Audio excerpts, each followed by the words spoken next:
Are you struggling to get consistent bass tone for your rock and metal productions? Are you using tons of compression and other tricks like automation to keep the bass in check? There is this one inexpensive, easy to implement recording trick that almost costs nothing and for some reason hardly anyone ever talks about. Let's jump in.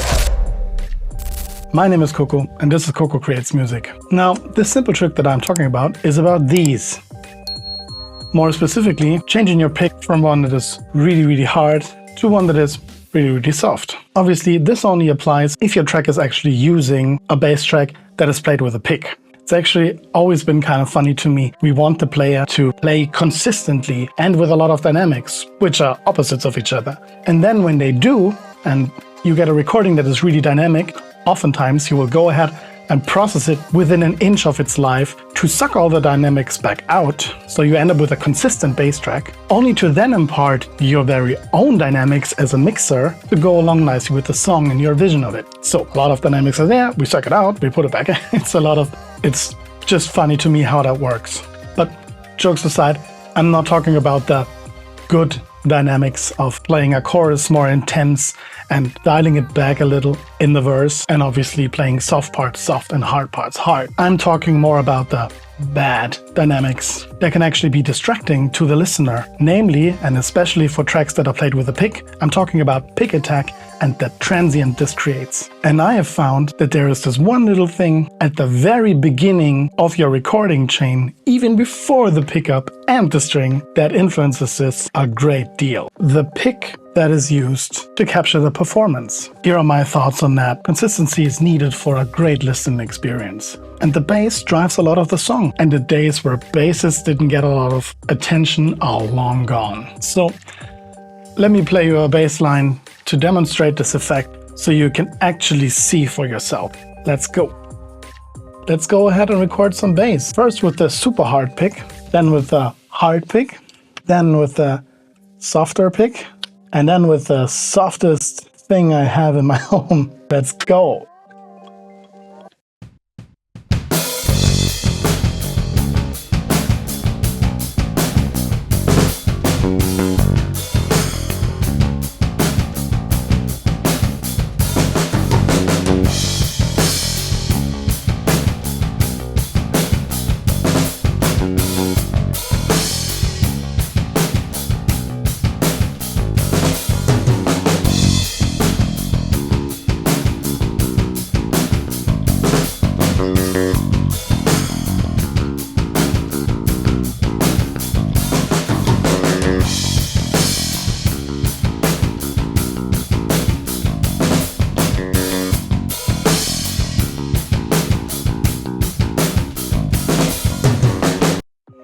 Now, let's compare.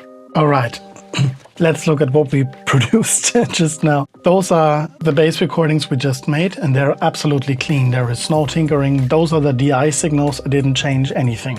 I color-coded everything for your convenience. This first group is the first bass, and here are the three picks: the super hard one, medium, and soft one. And the second one is the active bass. Again, same picks. Here are the results. I think this is absolutely apparent. It's basically jumping out of the screen. You see me perform. I didn't put any extra effort. I didn't try to mingle with the sounds. I didn't play extra hard with the hard pick or anything. I'm not trying to manipulate the results. However, I would absolutely agree that this is not a scientific test at all. So look at what happens at this bass line. Let's take the very first part. I think here you can see with the passive bass, there isn't a huge difference, but I think the hard picks show definitely more attack up front. I think this becomes very apparent here in the second half. You can see this lower line is a lot more consistent. Now, where I think this becomes even more apparent is the second bass. Look at what happens here. Look at that last two lines. Those are really consistent. This one almost looks compressed. It's absolutely great. We can solo them out and try to actually hear them.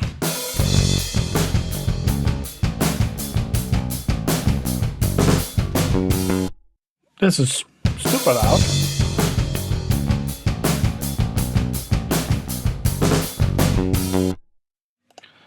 Second one doesn't sound so nice.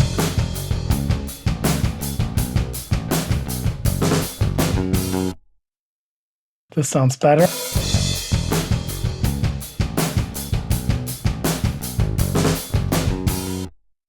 I think this sounds more consistent. The last one actually sounds the best. Let's hear the last one.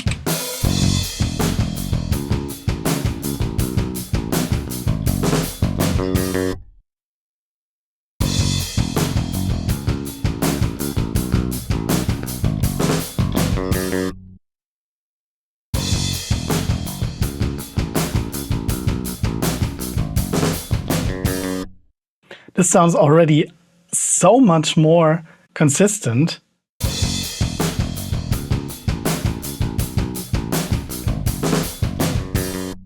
Wow. The last two ones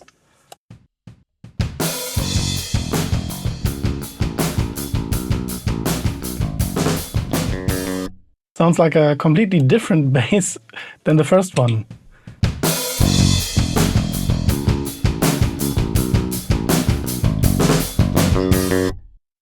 It does matter a lot. It influences the dynamics a lot. And the last two lines, I mean, you can already tell what a compressor would be doing is it would have to react a lot more to those transients. And with the last one, it's already fairly consistent, so you can use the compressor more as a coloring box rather than to tame the sound so much. I think this is great fun. So, in conclusion, when recording, experiment with every single aspect of the chain of how your sound is created in the first place. And even if you have a favorite pick and you say, well, this is actually part of my sound, don't limit yourself. Still go ahead and experiment. Do it for the record, because this is actually me. I like playing with really, really hard picks because in a live situation or during band practice, and for my general feel, this allows me to control the dynamics of my playing the most, which is really, really useful live. But recording and reproducing sounds is a different game. So for this song, I used the softest pick I have. That was counterintuitive for me as well, but I think I got a great result. If you like the riff, check out the song. It's available on every streaming platform. The link is in the description. And when it comes to your own bass lines, again, give this a try. You might find your tones are becoming more consistent and a little easier to manage, and more importantly even, just have fun. Hey, thank you for watching. If you like this tip and video, like and subscribe and hit the bell icon to get the notifications if a new video is up. Also, comment below and let me know what your take on the whole thing is, or if there's something special you would like to see. Thanks. Talk soon. Bye.